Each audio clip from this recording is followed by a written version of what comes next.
ಅವರಿಗೆ ಮತ್ತೊಮ್ಮೆ ಜೋರಾದ ಚಪ್ಪಾಳೆ ಬರಲಿ. ನನ್ನ ಹೆಸರು ಇಂದಿರಾ ಅಂತ ಹೇಳಿ, ಇಂದಿರಾ ಶ್ರೀ ಸ್ವಸಹಾಯ ಸಂಘದ ಗ್ರೂಪ್ದಲ್ಲಿ ನಾವಿರೋದು. ಪದ್ಮ ಅವರು ನಮಗೆ ಪರಿಚಯ ಆದರು. ಸೊ ಅವ್ರ ಕಡೆಯಿಂದ ನಾನು ಒಂದು 6 ತಿಂಗಳು ಮುಂಚೆಯಿಂದ ನಾವು ಈ ಸಂಘನ ಶುರು ಮಾಡ್ಕೊಂಡಿರೋದು.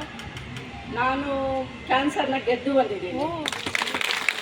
ಸೊ ಮತ್ತು ಇವತ್ತು ಹುಷಾರಿಲ್ಲ ಅಂದರೂ ಕೂಡ ಮೊದಲನೇ ಆಪರ್ಚುನಿಟಿ ಸಂಘ ಓಪನ್ ಮಾಡಿದ್ಮೇಲೆ ನನಗೆ ಸಿಕ್ಕಿರೋದ್ರಿಂದ ಇಲ್ಲ ಭಾಗವಹಿಸಲೇಬೇಕು ಅಂತ ಹೇಳಿಬಿಟ್ಟು ನಮ್ಮ ಚಿಕ್ಕಮ್ಮ, ನನ್ನ ತಂಗಿ, ನನ್ನ ನಾದಿನಿ ಅವರೆಲ್ಲ ಸಪೋರ್ಟಿಂದ ಇವತ್ತು ನನ್ನ ಜೊತೆ ಬಂದಿದ್ದಾರೆ. ಅವರು ನಾವು ನಿಮ್ಗೆ ಹೆಲ್ಪ್ ಮಾಡ್ತೀವಿ ಅಂತ ಹೇಳಿದ್ರು.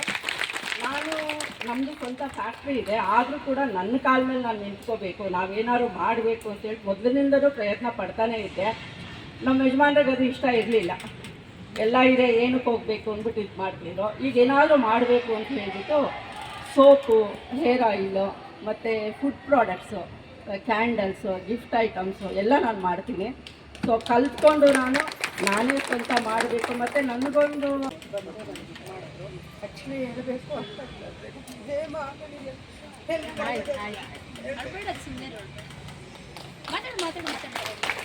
ಅವರಿಂದಲೇ ನಾನು ಸಂಘ ಮಾಡಿರೋದು. ಇವಾಗ ನಾನು ಜ್ಯುವೆಲರಿ ಹಾಕ್ಕೊಂಡು ಅದರಿಂದ ನಾನು ಬೆಳಿಬೇಕು ಅಂತಲೇ. ಈ ಸಂಘದಿಂದ ಸಾಲನೂ ಸಿಕ್ಕಿದೆ, 10 ಜನಕ್ಕೆ ಉಪಯೋಗನೂ ಆಗಿದೆ. ನಾನು ನನ್ನ ಒಂದು ಸ್ವಾವಲಂಬನೆಯಿಂದ ನಾನು ಬೆಳೀತಾ ಇದ್ದೀನಿ.